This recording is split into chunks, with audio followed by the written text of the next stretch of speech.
اگه این 15 عادت رو وارد روزمرگیت کنی، موفقیت خودش دنبالت میاد. 1. سحرخیزی. هر صبح که قبل از طلوع خورشید بیدار میشی، فقط از خواب بلند نشدی. تو از خیلی‌ها جلو افتادی. سحرخیزی یعنی قبل از اینکه دنیا بیدار بشه، تو برای رویاهات شروع کرده باشی. این ساعت‌ها طلایی ترین زمان برای ساختن خودته. 2. قدردانی. هرچی بیشتر شکرگزاری کنی، چیزهای بیشتری برای شکرگزاری وارد زندگیت میشه. قدردانی یعنی دیدن زیبایی‌ها بین همه سختی‌ها. یعنی بگی شاید کامل نباشه، اما همینم نعمت قدردانی شروع وفوره. 3. پیاده روی.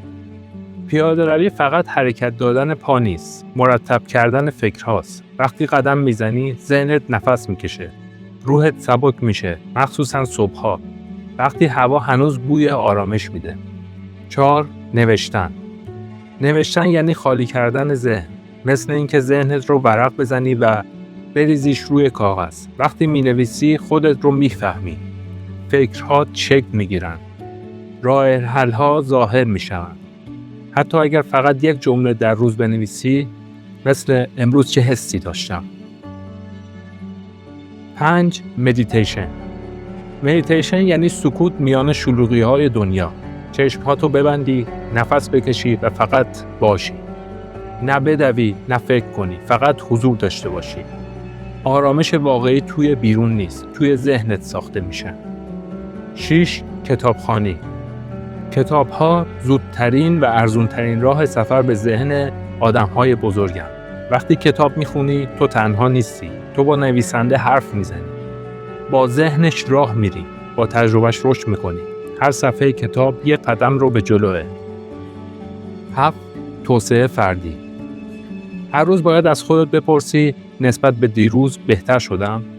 توسعه فردی یعنی یاد گرفتن، تجربه کردن، جلو رفتن، حتی با قدم‌های کوچک. تغییر یک شبه اتفاق نمیفته، اما هر روز 1 میلیمتر بهتر میشی.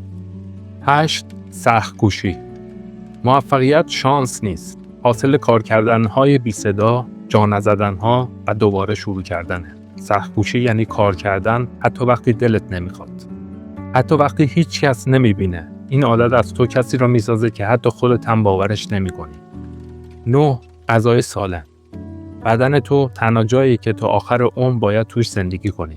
غذای سالم یعنی احترام به بدنت، به انرژیت، به ذهنت. هر چی میخوری یا به تو قدرت میده یا ازت میگیره. 10. رویا پردازی. قبل از اینکه چیزی در جهان ساخته بشه، اول در ذهن کسی ساخته شده. رویا پردازی ضعف نیست، قدرت خالقه. تصور کن، ببین، حس کن و بعد بسازش. 11. هدفمندی. زندگی بدون هدف مثل کشتی بدون سکان وقتی میچرخه و میچرخه. هدف داشتن یعنی بدونی چرا بیدار میشی، چرا تلاش میکنی، چرا ادامه میدی. هدف جهت میده، حتی اگر مسیر سخت باشه. 12. خواب کافی. بدن خسته نمیسازه. ذهن خسته تصمیمای اشتباه میگیره. خواب کافی یعنی احترام به مغز، حافظه، احساسات و انرژی فردا. کمخوابی افتخار نیست، ضعف پنهانه. 13. انضباط. انضباط یعنی انجام دادن کاری که باید، حتی وقتی نمیخوای. این یعنی کنترل خود، نه تحت کنترل شرایط بودن. آزادی واقعی توی انضباط ساخته میشه. 14. خودباوری. اگر خودت به خودت ایمان نداشته باشی، هیچ چیز شروع نمیشه. خودباوری یعنی حتی وقتی شرایط بد، آدم‌های ناامید و زندگی سخت بود، تو بگی من میتونم. ایمان به خود اولین سرمایه موفقیت توست. 15. مثبت اندیشی.